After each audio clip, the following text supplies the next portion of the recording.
The silence this time lasted for several minutes as everyone was coming to terms with this unbelievable truth. After a moment, Officer Lee was the first to flip over his identity card, which indeed read liar. One by one, the others also revealed their cards, all of which bore the word liar. You're quite something. Lawyer. Zhang cast a look of acknowledgement towards Qi Shaya. But how did you figure out that we're all dead? Qi Shaya pointed to his draft paper and said, It's not that hard. I've been wondering, why is the room sealed? Why are there lines drawn on the walls and floor? Why is there a clock placed in the center of the table? And why did the sheephead force us to take a mid-game break? The average person consumes 0.007 cubic meters of air per minute, which amounts to 0.42 cubic meters per hour. There are 10 people in this room, so the air consumption would reach 4.2 cubic meters per hour. According to the sheephead, we not only slept in this room for 12 hours, but also played the game for nearly an hour. If you multiply 4.2 cubic meters by 13, you get the number 54.6. Qi Shaya circled the number 54.6 on his draft paper and said, This is the amount of air we should have consumed. He then looked around the room and asked, But how many cubic meters does this room actually have? Everyone followed his gaze. The organizers left us clues. They drew lines on the walls and floor, dividing them into many squares, each about 1 meter in length. Qi Shaya pointed to the marks on the wall. There are 3 by 4 squares on the walls, and 4 by 4 on the floor and ceiling. So, the room's dimensions are 4 by 4 by 3 meters, totaling 48 cubic meters. And how can a 48 cubic meter room accommodate 54.6 cubic meters of air? Qi Shaya frowned, his expression somber. After all this time, the air should be getting thinner, but we don't feel any signs of oxygen deprivation.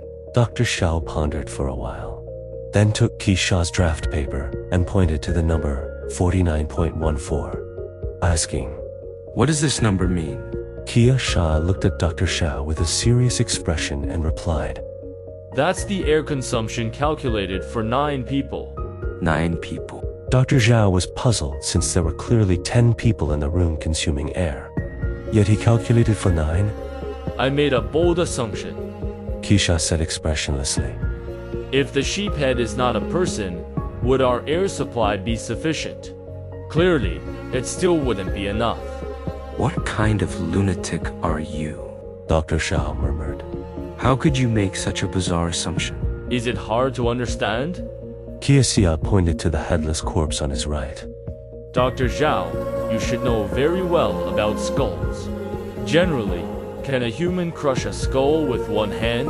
Dr. Shao didn't answer because he knew it was completely impossible. Not to mention a human skull. Even a rabbit's skull would be difficult to crush with one hand on a table. Qi Shaya withdrew his gaze and looked at everyone again, saying, Time is running out. I've already written down my choice. Now, it's up to you. But remember, if even one person's answer differs from mine, everyone here will be sanctioned. Everyone felt a bit timid. A monster that could kill at will was now to be voted out by them. Would he accept that? Kya. Jiajin glanced at the sheephead out of the corner of his eye and noticed that he remained motionless, his deep gaze piercing through the goat mask, lost in thought. Screw it. I'm going all out. Kyo Jiajin waved his hand and also wrote down the words, sheephead. After some hesitation, everyone else also wrote down their answers. Kia looked around and saw that, without exception, all the answers were sheephead. The clock pointed to 1 o'clock, and the game ended.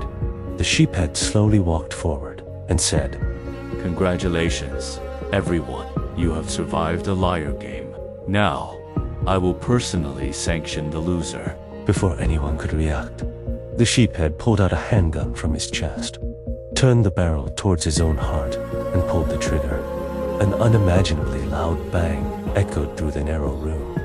In such a confined space, the sound had nowhere to dissipate, and everyone felt their ears ringing.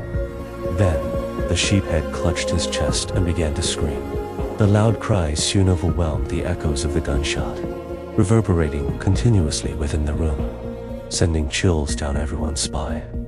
The sheephead screamed while spitting blood, and it took over a minute for the cries to subside into painful groans. What's going on? Kia. Jiajin stared blankly at the sheephead. Is he for real? After a few more minutes, the groans also ceased.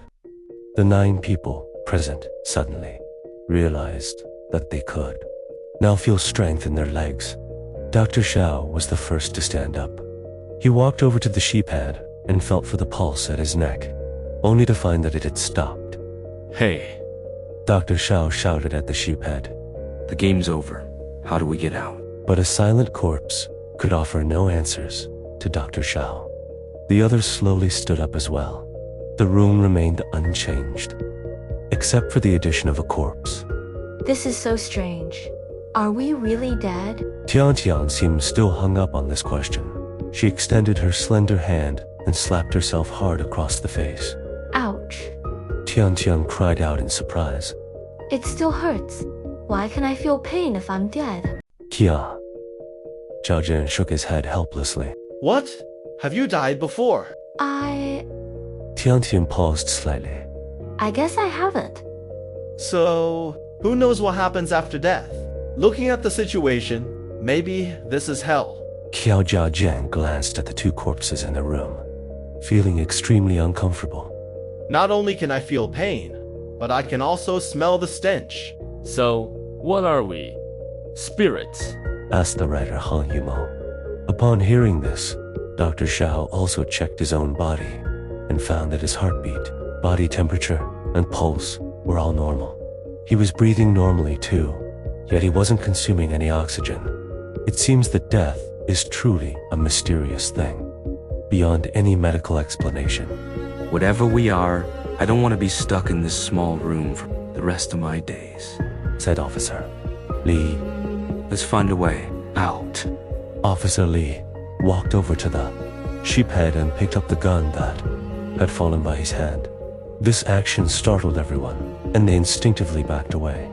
Officer Li skillfully checked the chamber and then ejected the magazine, finding that the gun had only 1 bullet, which had already been fired.